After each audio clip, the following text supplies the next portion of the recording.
ஓம் சாய்ராம். நல்லது நினைப்போம், நல்லது நடக்கும். ஸ்ரீ சாய்நாத ஸ்தவன மஞ்சரி. ஸ்ரீ கணேசாய நமக. எல்லாவற்றிற்கும் ஆதாரமானவனே, மயூரேச்சவரா, எல்லாவற்றிற்கும் சாட்சியாக விளங்குபவனே, கௌரியின் புதல்வனே, எண்ணங்களுக்கெல்லாம் அப்பாற்பட்டவனே, பெருத்த வயிறுடையவனே, ஸ்ரீ கணபதியே என்னை காத்தருள்வீர். நீ எல்லா பூதகணங்களுக்கும் முதல்வன், தலைவன். எனவே கணேசன் என அழைக்கப்படுகிறாய். நீ எல்லா சாஸ்திரங்களாலும் ஏற்றுக்கொள்ளப்பட்டவன். புனிதமான முகமுடைய பாலசந்திரனே, சாரதே, வாக்கின் தெய்வமே, நீ வார்த்தைகளுக்கெல்லாம் தலைவி, உலகின் உயிரோட்டத்தின் காரணகர்த்தாவே, நீ படைப்பாளிகளின் இறைவி, நீ எப்போதும் இத்தேசத்தின் அணிகலன், எங்கும் நிறைந்து இருக்கும் எல்லையில்லாத சக்தியே, உலகின் தாயே, உன்னை வணங்குகிறேன். பூரண முழுமையான பரபிரம்மே, மகான்களுக்கு பிரியமானவனே, பண்டரிநாதன் உருவில் வெளிப்பட்ட அவதாரமே, நீ அன்பு கடவுள், எல்லையற்ற கருணையுள்ளம் கொண்டவனே, பாண்டுரங்கா நரகரி. பொம்மலாட்டக்காரன் தன் கையிலுள்ள கயிற்றால் பொம்மைகளை ஆட்டுவிப்பது போல் பிரபஞ்சம் எங்கும் நிறைந்து நின்று உலகை ஆட்டுவிக்கும் ஒரு பொம்மலாட்டக்காரன். உன் மெய்ப்பொருளை உய்த்துணர அறிவியல் ஏடுகளும் புனித நூல்களும் இன்னமும் முயன்று கொண்டுதான் இருக்கின்றன. மெத்த படித்தவர்களுக்கு நீ வெளிப்பட்டதே இல்லை. சக்கரபாணியே, அத்தகைய அறிவற்றவர்கள் வெறும் வார்த்தை ஜாலங்களிலேதான் சிக்குண்டவர்கள். மகான்கள் மட்டுமே உன்னை உணர்வார்கள். மற்றவர்கள் குழப்பமடைந்து உள்ளார்கள். உனக்கு பக்தியோடு கூடிய சாஷ்டாங்க நமஸ்காரத்தை செய்கிறேன். 5 முகங்கள் கொண்ட சங்கரனே, மனித மண்டை ஓடுகளாலான மாலை அணிந்தவனே, நீலகண்டனே, திகம்பர ஓங்கார வடிவானவனே, பசுபதியே, எல்லா நேரங்களிலும் எவருடைய உதடுகள் உன் பெயரை உச்சரிக்கிறதோ அவர்களது உலகியல் துன்பங்கள் உடனடியாக நீங்கிவிடும். ஜடாமுடியை தரித்த சிவனே, உன் நாமத்தின் சக்தி அத்தகையது. உன் பாதங்களை வணங்கி நான் சாயி புகழை கூறும் இந்த துதியை எழுதுகிறேன். இந்த அருட்பணி முழுமையடைய எனக்கு அருள்வாயாக. நீலகண்டா, ஆலகால விஷமுண்ட சிவனே. இப்போது அத்ரி மகரிஷியின் புதல்வரான தத்தாத்திரேயரையும் குலதெய்வமான இந்திரனையும் துக்காராமையும் எல்லா ஞானிகளையும் பக்தர்களையும் பணிகிறேன். சாயிநாதா, உனக்கு வெற்றி கிட்டட்டும். பாவிகளை கடை தேற்றும் கருணை உள்ளவரே, உங்கள் பாதங்களில் என் தலையை வைத்து இருத்தி வேண்டுகிறேன். உன் பாதுகாப்பை எனக்கு அருள்வாய். நீ முழுமையான பரபிரம்மம், ஆனந்தத்தின் இருப்பிடம். நீயே விஷ்ணு, மனிதர்களுள் தலை சிறந்தவர். மன்மதனை எரித்த உமையொரு பாகனும் நீயே. நீ மனித வடிவில் தோன்றிய இறைவன், அறிவு என்னும் ஆகாயத்து சூரியன். நீ கருணை கடல், நீ பிறவி பிணிக்கு ஒரு அருமருந்து. நீ ஏழைகளுக்கும் கீழ்த்தட்டு மக்களுக்கும் விரும்பியதை கொடுக்கும் சிந்தாமணிக்கல். நீ உன் பக்தர்களை பரிசுத்தப்படுத்தும் தெய்வம். உலக வாழ்க்கை என்னும் சம்சார கடலில் மூழ்குபவர்களை காப்பாற்றும் ஓடம். நீ அஞ்சுபவர்களின் புகலிடம். நீ இந்த பிரபஞ்சம் தோன்ற முதற் காரணமான பரிசுத்த பேரின்ப பேருணர்வு சைதன்யம். நீ கருணையே உருவானவன். உனது பலவிதமான வெளிப்பாடுகளில் இந்த உலகமும் ஒன்று. நீ பிறப்பற்றவன், சாவும் உன்னை தொட முடிவது இல்லை. என் நீண்ட ஆழமான சிந்தனைக்கு பின் வெளிப்பட்ட கருத்தே இது. பிறப்பு இறப்பு என்பவை அஞ்ஞானத்தால் தோன்றும் வெளிப்பாடே. மகாராஜா, நீங்கள் இறப்பும் பிறப்பும் மற்ற சுதந்திர பறவை. தண்ணீர் நீரூற்றாக தோன்றினால் அதன் ஆதாரம் அங்கு இருப்பதாக அர்த்தமா? ஏற்கனவே அங்கு அது நிரம்பி இருந்தது. பூமியின் உள்ளே இருந்தது, ஊற்றாக வெளியே வந்தது, அவ்வளவுதான். மணற்படுகையில் நீர் ஊற்றாக வெளிப்பட்டதும் அது நீரோடை என்ற பெயர் பெற்றது. அதன் சரியான பெயர் ஊற்று. தண்ணீர் இல்லாவிட்டால் அது வெறும் மணற்படுகையே. அந்த மணற்படுகையில் தண்ணீர் ஊற்றாக வந்தாலும் அல்லது வற்றி போனாலும் தண்ணீருக்கு அதனால் ஒன்றும் ஆவது இல்லை. ஏனென்றால் தண்ணீர் அந்த மணற்படுகைக்கு எந்த விதமான முக்கியத்துவமும் கொடுப்பது இல்லை. ஆனால் அறியாமையால் மணற்படுகையோ நீர் நிரம்பி இருந்தால் அது பெருமைப்பட்டு கொள்கிறது. ஆகையால் நீர் வற்றியவுடனே அது மிகவும் மனவருத்தம் அடைகிறது. இந்த மனித உடலும் ஒரு விதத்தில் அந்த மணற்படுகை போன்றதே.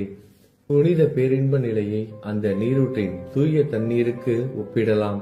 இம்மாதிரி எண்ணற்ற மணற்படுகைகளை மனித உடல்கள் இருந்த போதிலும் அவற்றில் உள்ள நீர் பேருணர்வு எனப்படும் சைதன்யம் மட்டும் மாறுபடுவதே இல்லை. கருணை உள்ளவரே, நான் உங்களை ஆதியும் அந்தமும் இல்லாதவன், பிறப்பற்றவர் என கூறுவேன். அறியாமை என்னும் மலையை உடைக்க உதவும் இந்திரனின் கையில் இருக்கும் வஜ்ர ஆயுதம். இதுவரை இந்த பூமியில் எத்தனையோ எண்ணற்ற உயிரினங்கள் தோன்றி உள்ளன, இப்போதும் தோன்றிக் கொண்டுதான் இருக்கின்றன. வருங்காலத்தில் மேலும் எண்ணற்ற உருவங்கள் தோன்றதான் போகின்றன. அந்த ஒவ்வொரு தோற்றத்திற்கும் ஒரு தனி உருவமும் பெயரும் கிடைக்கும். இந்த உயிர்கள் ஒவ்வொன்றும் பெயராலும் தோற்றத்தாலும் மட்டுமே இவ்வுலகில் அடையாளம் காட்டப்படுகிறது.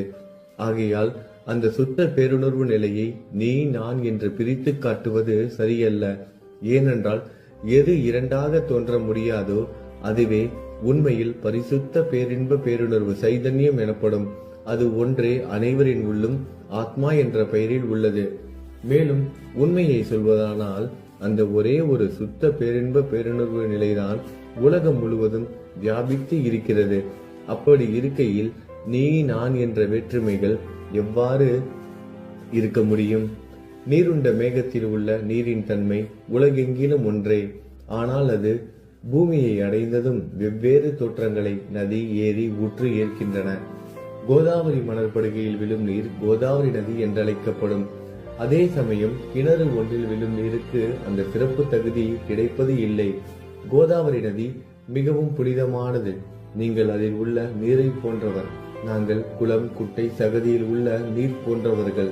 நம் இருவருக்கும் இடையே உள்ள வித்தியாசம் இதுதான்.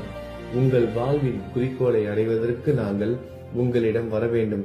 கூப்பிய கரங்களுடன் சரணடைய வேண்டும். ஏனென்றால் நீங்கள் ஒருவரை புனிதத்தின் உறைவிடம். புனிதமடைந்த கோதாவரி நதி மணற்பரப்பில் மழை நீர் பாயத் தொடங்கும் பொழுது அந்த நீர் புனித தன்மையை அடையும். அதை வெறும் தண்ணீராக மட்டும் கருதினால் அந்த தண்ணீர் தான் எல்லா இடங்களிலும் இருக்கிறது. கோதாவரி நதி தீரம் முழுவதும் புனிதமாக கருதப்பட்டது. பூமியின் அந்த மணற்பகுதி அதன் புனித தன்மையை நிர்ணயம் செய்கிறது. தான் பழகும் மக்களின் தன்மைக்கேற்ப மக்கள் குணம் மாறுபடுகிறது. புனித ஆத்மாக்களின் சிறுகையால் அவர்களுடன் சேருபவர்களின் ஆத்மா ஒளிவிட தொடங்குகிறது. இல்லாவிட்டால் அது மாசுபட்டே இருக்கும். நீருண்ட மேகத்தினின்று கீழே விழுந்த நீரின் புனித தன்மையை எந்த பூமியின் பகுதி மாற்றவில்லையோ அந்த பகுதியை சாஸ்திரம் அறிந்தவர்கள் கோதாவரி என்று கூறுகிறார்கள். மற்ற பகுதியில் விழுந்த நீர் அந்த பகுதியில் உள்ள மண்ணின் குணத்தை ஏற்றுக்கொண்டது, புனித தன்மையை இழந்தது. மேகத்தில் இருந்த பொழுது பரிசுத்தமாக இருந்த நீர் அசுத்தமாகவும் கசப்பாகவும் உப்பாகவும் மாறிவிட்டது.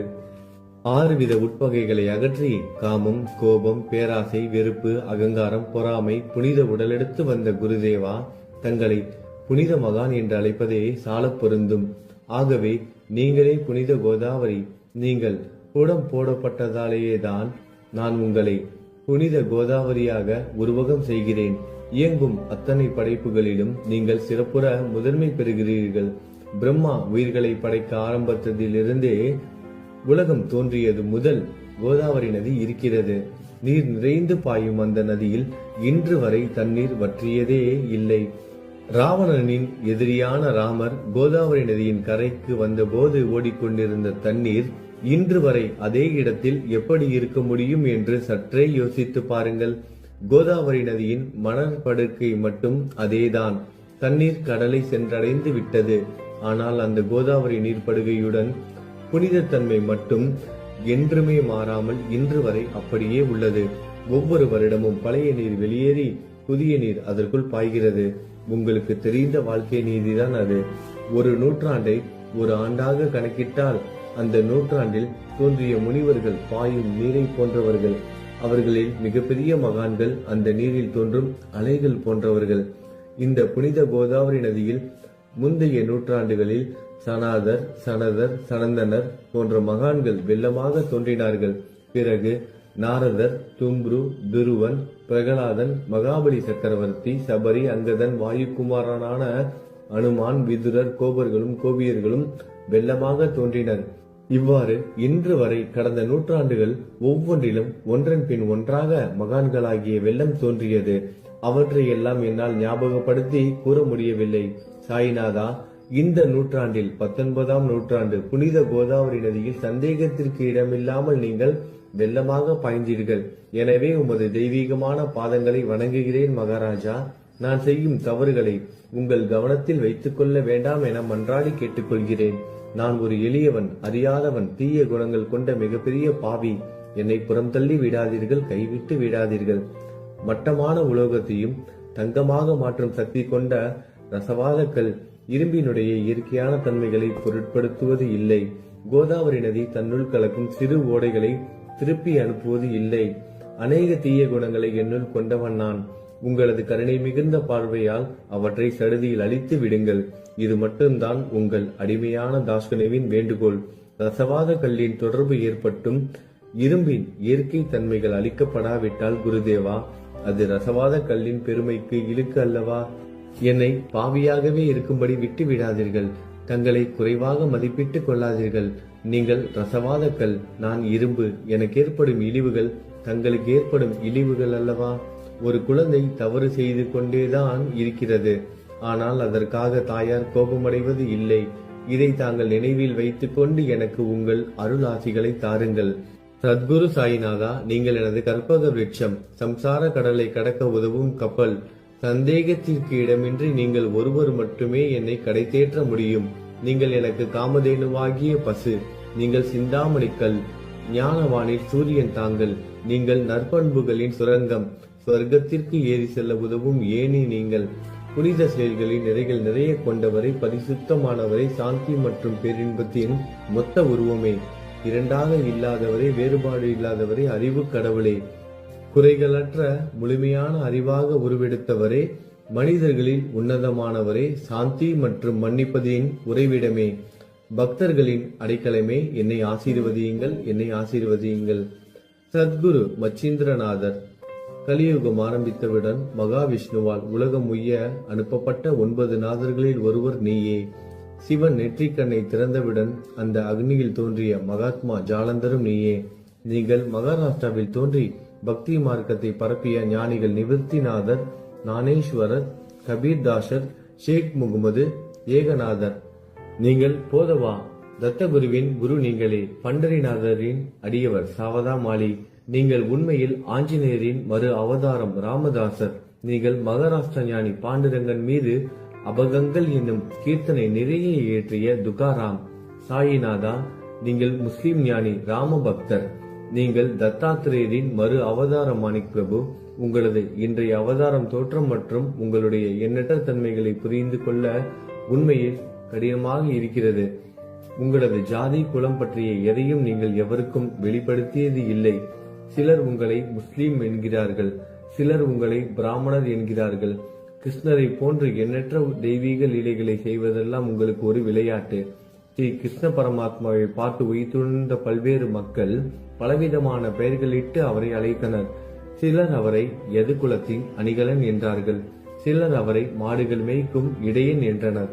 யசோதை அவரை பச்சிலம் குழந்தை என்றாள். கிருஷ்ணனின் மாமனாகிய கம்சன் அவரை மகா காலன், உயிரை குடிக்கும் யமன் என்றான்.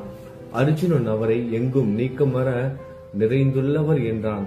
அவ்வாறே குருநாதா, ஒவ்வொரு மனிதனின் மனநிலைக்கு ஏற்ப, அவரவர் எண்ணங்களுக்கு ஏற்ப உங்களுக்கு பெயர்களை சூட்டினார்கள்.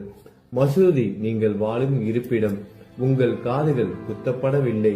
இந்து மத வழக்கப்படி காதுகள் குத்தப்பட வேண்டும். பாத்தியா ஓதுவதை பார்த்து நீங்கள் முஸ்லிம் என்று கூறுவது பொருத்தமானதே. கருணாமூர்த்தியே, அதேபோல் நீங்கள் அக்னியை வழிபடுவதை பார்த்து நீங்கள் ஒரு இந்து என்று முடிவு செய்யப்பட்டது. இந்த வெளிப்புற வித்தியாசங்களை வீண் விவாதம் செய்யும் எண்ணம் கொண்டவர்களே விரும்புவார்கள். உண்மையான ஞானத்தில் ஆர்வம் கொண்டவர்கள் இந்த வெளிப்புற வேறுபாடுகளுக்கு முக்கியத்துவம் தரமாட்டார்கள். நீங்கள் பிரம்மத்தின் நிலையில் இருக்கிறீர்கள். ஜாதி குலம் போன்றவை உங்களுக்கு முக்கியமில்லை. நீங்கள் எல்லோருக்கும் மேலான உயர்ந்த குருவாகவும் இந்த பிரபஞ்சத்தை படைத்தவராகவும் இருக்கிறீர்கள். முஸ்லிம் இந்துக்களுக்கிடையே பகைமையுணர்வு ஏற்பட்டதால் அவர்களுக்கிடையே இணக்கமான உறவையும் ஒற்றுமையையும் ஏற்படுத்துவதற்காகவே நீங்கள் மசூதியில் அமர்ந்து அக்னி வழிபாட்டை நடத்தி உங்கள் லீலைகளை பக்தர்களுக்கு காட்டினீர்கள். நீங்கள் ஜாதி மதங்களுக்கு அப்பாற்பட்டவர். நீங்கள் பிரம்மமே. உண்மையில் அதுவே நீங்கள் உண்மையில் எண்ணங்களுக்கும் அப்பாற்பட்டவர். உங்களை பற்றிய வாத பிரதிவாதங்கள், ஊகங்கள், ஆதாரம் இல்லாத கருத்துக்கள் நடமாடும் இடத்தில் என் வார்த்தைகளுக்கு முக்கியத்துவம் எப்படி கிடைக்கும்? ஆனால் உங்களை பார்க்கும் பொழுது என்னால் மௌனமாக இருக்க முடியவில்லை. வார்த்தைகளால் போற்றுதலே உலக வழக்கில் உள்ள ஒரே வழக்கம். ஆகையினால் உங்கள் அருளாசியுடன் வார்த்தைகளால் எப்படியெல்லாம் போற்ற முடியுமோ அவ்வண்ணமே போற்றி புகழ்கிறேன்.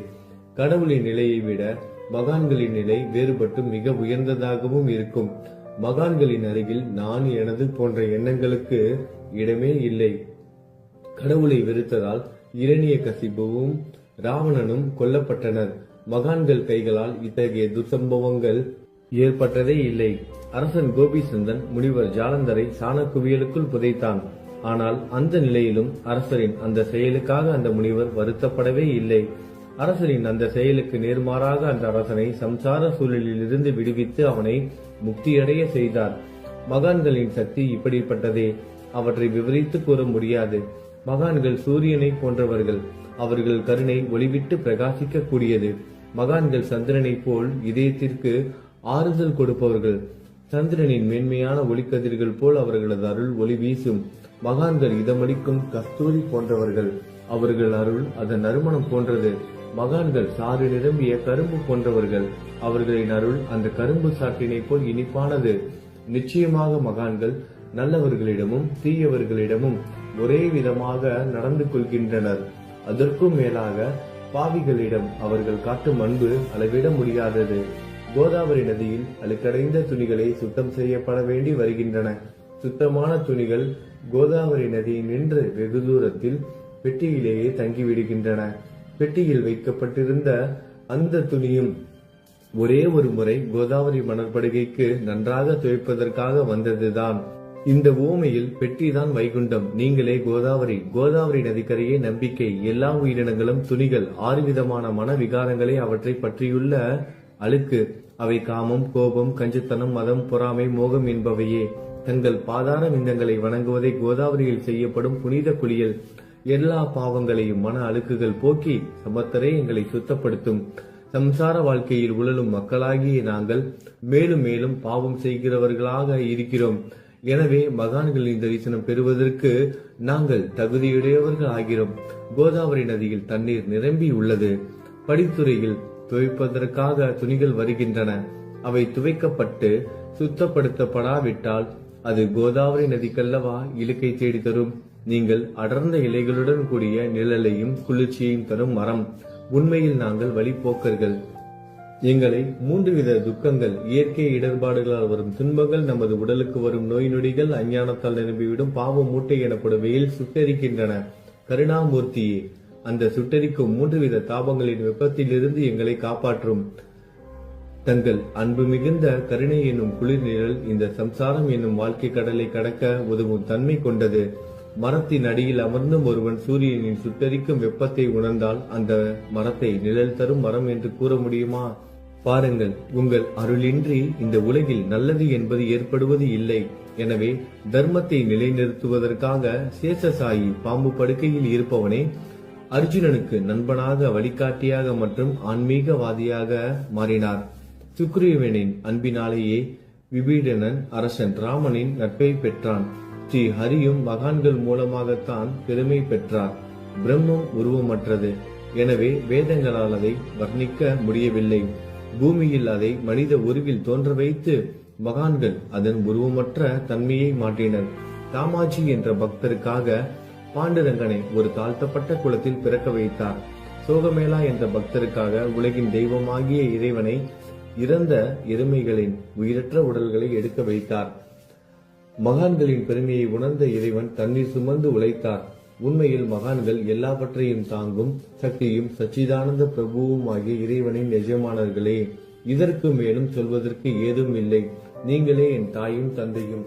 ஷீரடி கிராமத்தில் வசிக்கும் சத்குரு சாயிநாதா பாபா உங்கள் லீலைகளை எவர் ஒருவராலும் உண்மையிலேயே முழுமையாக புரிந்து கொள்ள முடியாது என்கிற போது சாதாரண மனிதனாகிய நான் எவ்வாறு அவற்றை விளக்க முடியும் என்று கூறுங்கள். எல்லா உயிரினங்களையும் காப்பாற்ற நீங்கள் ஷீரடிக்கு வந்திருக்கிறீர்கள். மண் அகல் விளக்குகளில் வெறும் தண்ணீரை ஊற்றி அவற்றை எரிய வைத்தீர்கள். மிக குறுகிய மரப்பலகையை கொஞ்சம் ஊஞ்சல் படுக்கையாக்கி உங்கள் யோக சக்தியை உங்கள் பக்தர்களுக்கு காட்டினீர்கள். அநேக பெண்களின் மலட்டுத்தன்மையை முழுவதுமாக நீக்கினீர்கள். உதியின் மூலம் அநேக பேரின் வியாதிகளை குணமடைய செய்தீர்கள். இவ்வுலக சம்பந்தமான துன்பங்களை நீக்குவது உங்களுக்கு ஒரு பொருட்டே அல்ல. யானை ஒன்று எறும்பை சுமையாக கருதுமா? குருராயா, இப்பொழுது இந்த எளியவன் பால் கருணை காட்டுங்கள். உங்கள் பாதங்களில் சரணடைந்து விட்டேன். என்னை திருப்பி அனுப்பி புறம் தள்ளி விடாதீர்கள். மகாராஜ், நீங்கள் அரசர்களுக்கெல்லாம் அரசன். நீங்கள் குபேரனை விட செல்வம் அடைந்தவர். நிச்சயமாக தன்னிகரற்ற வைத்தியர். உங்களை விட மேலானவர் எவரும் இல்லை. மற்ற கடவுள்களை வணங்குவதற்கு தனித்தனியாக பூஜை பொருட்களும் வழிபாட்டு முறைகளும் உள்ளன. ஆனால் உங்களை வணங்குவதற்கு தகுதியான பொருட்களே இந்த உலகில் இல்லை. சூரியனின் ராஜ்யத்தில் தீபாவளி பண்டிகையை கொண்டாடுவது என்றால் எவ்விதமான பொருட்களை கொண்டு அதை கொண்டாடுவோம்? சமுத்திரத்தின் தாகத்தை தணிக்க பூமியில் போதுமான தண்ணீர் கிடைக்காது. நெருப்பை சூடாக்குவதற்கு எங்கிருந்து அக்னியை கொண்டு வருவது? ஸ்ரீ சமர்த்த குருராயா, பூஜை செய்ய உதவும் பொருட்கள் யாவற்றிலும் இருப்பது உன் ஆத்மாவே. ஆரம்பம் முதலே அவை உன் ஒரு பகுதியே. மேலே கூறப்பட்டவை எல்லாம் தத்துவார்த்த ரீதியில் கூறப்பட்டவையே. எனக்கு ஏற்பட்ட அடிப்படையில் கூறப்பட்டவை அல்ல. அனுபவங்கள் இன்றி கூறப்படும் வார்த்தை ஜாலங்கள் வீணே. சம்பிரதாய சடங்குகளின்படி உங்களுக்கு பூஜை செய்ய வேண்டும் என்றால் அதனை செய்வதற்கு தேவையான பூஜை சாமான்கள் என்னிடத்தில் இல்லை என் குருநாதா. கருணையுடையவரை, அடிக்கடி என் கற்பனை திறனின் அடிப்படையில் உங்களுக்கு நான் வழிபாடு செய்கிறேன். அந்த வழிபாட்டை இந்த அடிமையிடமிருந்து ஏற்றுக்கொள்ளுங்கள். இப்போது என் அன்பு கண்ணீரால் உங்கள் கால்களை கழுவுகிறேன். உண்மையான பக்தி என்னும் சந்தனத்தை அரைத்து சாந்தாக்கி உமக்கு இடுகிறேன். அழகிய வார்த்தைகளால் எழுதப்பட்ட இந்த துதி என்னும் கம்னியை உமக்கு அணிவிக்கிறேன். இந்த புகழ் மாலையை உங்கள் கழுத்தை சுற்றி அணிவிக்கிறேன். என் கெட்ட குணங்களை தூபமாக்கி உமக்கு முன் எரிய விடுகிறேன். தீய குணங்களின் கூட்டு பொருளே ஆனாலும் அது எரியும் போது அதிலிருந்து தீய வாசனை எழுவது இல்லை. சத்குருவுக்கு முன்பு இல்லாமல் வேறு எங்காவது இந்த தூபம் எரிய விடப்பட்டால் அங்கெல்லாம் அந்த தூபத்தின் நிலை கீழே கொடுத்த மாதிரி ஆகும். அதாவது சாம்பிராணியை நெருப்பில் போட்டவுடன் அது பொசுங்கி அதில் உள்ள நல்ல மனம் என்ற நற்குணம் அதை விட்டு மறைந்து போகிறது. சத்குருவே, உமக்கு முன் அதை எரிய விட்டால் இதற்கு மாறாக நிகழ்கிறது. தீய தன்மைகள், அழுக்குகள் அக்னியில் எரிந்து விடுகின்றன. உலகம் பார்த்து சந்தோஷப்படும் வகையில் அதன் நற்குணம் அதிலேயே தங்கிவிடும். மனதில் உள்ள தீய குணங்கள் யாவும் எரிந்த பிறகு மனம் மாசற்றதாகிறது. கங்கையில் உள்ள மாசுக்கள் நீங்கியவுடன் கங்கை புனிதமடைகிறது. மாயை, மோகம் என்ற தீபத்தை உமக்கு ஏற்றி காட்டுகிறேன். அதன் மூலம் என் மனம் வைராக்கியத்தை அடைய அருள் செய்வீராக. குருராயா, பரிசுத்தமான நம்பிக்கை என்ற சிம்மாசனத்தை நீங்கள் என்னுள் அமர்வதற்கு ஆசனமாக உமக்கு தருகிறேன். அதை பெற்றுக்கொண்டு எனது பக்தி என்ற நைவேத்தியத்தை ஏற்றுக்கொள்ளுங்கள். பக்தி என்ற நைவேத்தியத்தை ஏற்றுக்கொண்டு அதன் சாரத்தை எனக்கு கொடுப்பீராக.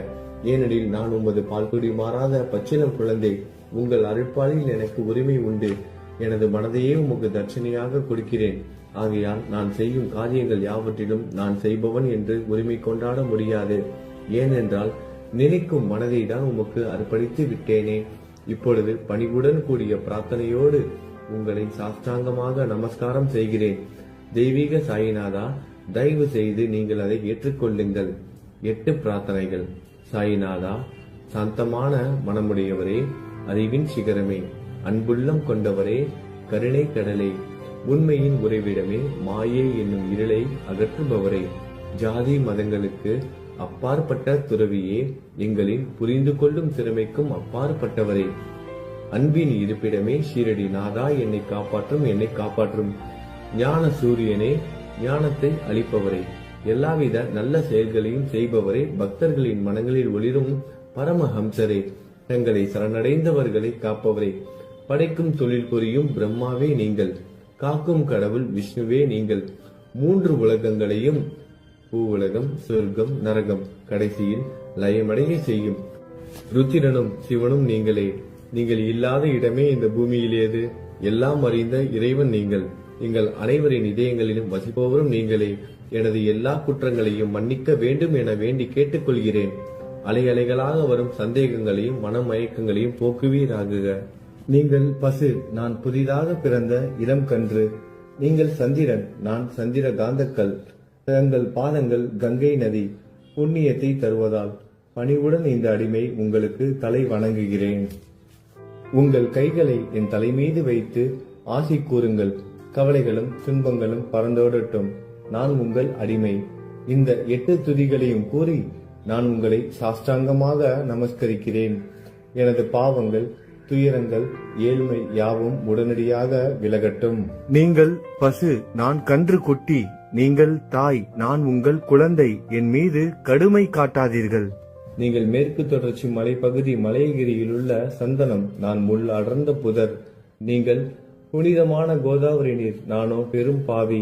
குருநாதா, உங்கள் தரிசனம் கிடைத்த பிறகும் என்னிடம் உள்ள கெட்ட குணங்கள் என்ற அழுக்கு என் மனதிலேயே தங்கி இருக்குமானால் உங்களை சந்தனம் என்று யார் கூறுவார்கள்? கஸ்தூரியின் அருகாமையில் உள்ள மண்ணும் உயர்வாக போற்றப்படுகிறது. மலரின் தொடர்பினால் தானே அதன் நாரும் தலையில் உயர்ந்த இடத்தை பிடிக்கிறது. மலரால் மனம் பெற்ற நாற்போல் மகான்களும் அப்படிப்பட்டவர்களே. அவர்களுடன் தொடர்புடைய எந்த பொருளும் மிகவும் உயர்வாக மதிக்கப்படுகிறது. சிவபெருமான் விபூதி, லங்கோடு, நந்தி ஆகியவற்றை ஏற்றுக்கொண்டதால் 8 திக்குகளிலும் அந்த பொருட்கள் புகழப் பெறுகின்றன. இடையர்களை மகிழ்விப்பதற்காக யமுனை நதிக்கரையில் உள்ள பிருந்தாவனத்தில் உலகிற்கெல்லாம் இறைவன் தகிகாலா உரியடி விளையாட்டு என்ற விளையாட்டை விளையாடினான். அதுவும் அறிவுடையோர் மத்தியில் ஏற்றுக்கொள்ளப்பட்டது. ஆகவே நான் பாவியான போதிலும் உங்கள் சேவையில் ஈடுபட்டு உள்ளேன். குருநாதரே, என் நிலைமையை பற்றி மனதில் எண்ணி பாரும். குருநாதா, லௌகீக உலகிலோ அல்லது ஆன்மீக வழியிலோ எந்த விஷயங்கள் எல்லாம் எனக்கு சந்தோஷத்தை கொடுக்கும் என என் மனம் சந்தேகம் இல்லாமல் நம்புகிறதோ அவற்றை எல்லாம் நீங்கள் எனக்கு அளித்தருள வேண்டும். உமது கருணையால் இந்த மாதிரி செய்துவிடும். எனது மனதை அடக்கி விடுங்கள். சமுத்திரங்கள் எல்லாம் தித்திப்பாக மாறினால் பிறகு அவை உப்பு கரிக்குமே என்ற பயம் தோன்றாதே. சமுத்திரத்தை தித்திப்பாக்கும் சக்தி உங்களுக்கு உண்டு. ஆகையால் தான் எனது இந்த வேண்டுகோள். தயவு செய்து இந்த வேண்டுகோளை நிறைவேற்றும். என்னிடம் என்னென்ன குறைகள் உண்டோ அவை அனைத்தும் உங்களுடையதே. ஆத்ம ஞானம் பெற்றவர்களில் முதலிடத்தில் உள்ள உங்களிடம் குறை என்பதை பொருந்தாதே. இப்போது இதற்கு மேலும் நான் ஏன் அதிகம் பேச வேண்டும்? நீங்கள் தான் எனது ஒரே அடைக்கலம். தாயின் இடுப்பில் உள்ள குழந்தை இயல்பாகவே பயமற்று இருக்கும். மகாராஜ், இந்த துதியை எவரவர்கள் அன்புடன் படிக்கிறார்களோ அவர்கள் ஒவ்வொருவரின் ஆசைகளை தயவு செய்து நிறைவேற்றும். இந்த துதியை படிப்பவர்களின் 3 வித தாபங்களையும், இயற்கை இடர்பாடுகளில் வரும் துன்பங்கள், நமது உடலுக்கு வரும் நோய் நொடிகள், அஞ்ஞானத்தால் நிரம்பிவிடும் பாவம் மூட்டை 1 ஆண்டிற்குள் விலகிவிடும் என்பதை இந்த துதிக்கு உங்களது ஆசையாக என்றென்றும் நிரந்தரமாக இருக்கட்டும். குளித்து முடித்துவிட்டு மனதில் முழுமையான நம்பிக்கையுடன் தொடர்ந்து இந்த துதியை பாராயணம் செய்ய வேண்டும். அப்படி முடியாவிட்டால் வாரம் வாரம் வியாழன் தோறும் சத்குருவை வணங்கி அவர் உருவை தியானம் செய்து கொண்டு இந்த துதியை பாராயணம் செய்யுங்கள். இதுவும் கூட முடியாவிட்டால் மாதம் மாதம் வரும் 2 ஏகாதசி தினங்களில் இந்த துதியை பாராயணம் செய்யுங்கள். இது ஏற்படுத்தும் விளைவுகளை பார்த்து அதிசயப்படுவீர்கள். குருமூர்த்தியான சாயிநாதர் இந்த துதியை பாராயணம் செய்பவர்களுக்கு இவ்வுலகியல் ஆசைகளை முழுமையாக உடனடியாக நிறைவேற்றுவார். இந்த துதியை திரும்ப திரும்ப பாராயணம் செய்வதால் முட்டாள்கள் கூர்மையான புத்தியை அடைவார்கள். யாராவது வாழ்நாளாவது குறைவானதாக இருப்பின் இந்த துதியை அவர்கள் படிப்பதால் 100 ஆண்டு காலம் வாழ்வார்கள். இந்த துதியை தொடர்ந்து பாராயணம் செய்து வந்தால் செல்வம் குறைவாக இருந்தால், ஏழையாக இருந்தால் செல்வத்தின் அதிபதி குபேரன் அவர்கள் வீட்டிற்கு வந்து தங்கி அவர்களுக்கு ஏவல் புரிவான். இது சத்தியம், இது சத்தியம், இது சத்தியம் என 3 முறை கூறுகிறேன். குழந்தை செல்வம் இல்லாதவர்கள் இந்த துதியை தொடர்ந்து படித்து வந்தால் குழந்தை செல்வம் பெறுவர். இந்த துதியை படிப்பவர்களின் வியாதிகள் எல்லா பக்கங்களிலும் பறந்தோடிவிடும். வியாதியை நின்று குணம் கிடைக்கும். இந்த துதியை திரும்ப திரும்ப படிப்பதால் பயம் மற்றும் கவலை மறைந்து போகும். மதிப்பும் மரியாதையும் கிடைக்கும். அழிவற்ற பிரம்மத்தை உணர்வார்கள். பிரம்ம ஞானம் கிட்டும். அறிவுடையோரே, இந்த துதியின் மீது உங்கள் இதயங்களில் முழுமையான நம்பிக்கை வையுங்கள். சந்தேகங்கள், நம்பிக்கையின்மை, தவறான எண்ணங்கள் ஆகியவற்றிற்கு கொஞ்சம் கூட மனதில் இடம் கொடுக்காதீர்கள். சீரடிக்கு புனித பயணம் மேற்கொள்ளுங்கள். பாபாவின் தாமரை பாதங்களை மனதில் நிறுத்துங்கள். அவர் அனாதைகளின் உறவினர், பக்தர்களின் விருப்பங்களை நிறைவேற்றும் கற்பகத்தரு. பாபாவால் உணர்வூட்டப்பட்டு இந்த துதியை நான் இயற்றினேன். இல்லாவிட்டால் எவ்விதமான முக்கியத்துவமும் இல்லாத என்னால் இந்த துதியை எவ்வாறு எழுத முடியும்? சக ஆண்டு 1840, ஆங்கில ஆண்டு 1918 புரட்டாசி மாதம் வளர்பிறையில் விநாயகர் சதுர்த்தி என்று திங்கட்கிழமை 2வது யாமத்தில் சூரிய உதயத்திற்கு முன் இந்த பாமாலை நிறைவு செய்யப்பட்டது. புனிதம் வாய்ந்த நர்மதா நதிக்கரையில் இந்தூருக்கு அருகில் உள்ள ஊரான மகேஸ்வர சேத்திரத்தில் ஸ்ரீ அகல்யாதேவியின் சந்நிதியில் ஸ்ரீ சாய்நாதரை போற்றி பாடும் இந்த தவண மஞ்சரி நிறைவடைந்தது. மகேஸ்வரம் என்ற புனித ஸ்தலத்தில் இந்த துதி நிறைவடைந்தது. ஸ்ரீ சாய்நாதர் என் மனதிற்குள் புகுந்து இந்த துதியின் ஒவ்வொரு வார்த்தையையும் என்னை கூற வைத்தார். எனது சீடன் தாமோதரன் இதை நான் கூற கூற எழுதினான். தாஸ்கனுவாகிய நான் எல்லா ஞானிகள் மற்றும் துறவிகளின் வேலையால் எங்கும் மங்களம் பொங்கட்டும். ஸ்ரீ சாய்நாதரை போற்றி பணிவுடன் எழுதப்பட்ட இந்த ஸ்ரீ சாய்நாத தவணமஞ்சரி என்ற துதி பாராயணம் செய்பவர்கள் சம்சார கடலை கடக்க உதவட்டும். இது ஸ்ரீ பாண்டுரங்கனுக்கு தாஸ்கனுவின் நம்பிக்கை மற்றும் பணிவோடும் கூடிய பிரார்த்தனை. ஓம் சாய்ராம். நல்லதே நடக்கட்டும். ஓம் சாய்ராம். மங்களம் சுபமங்கலம்.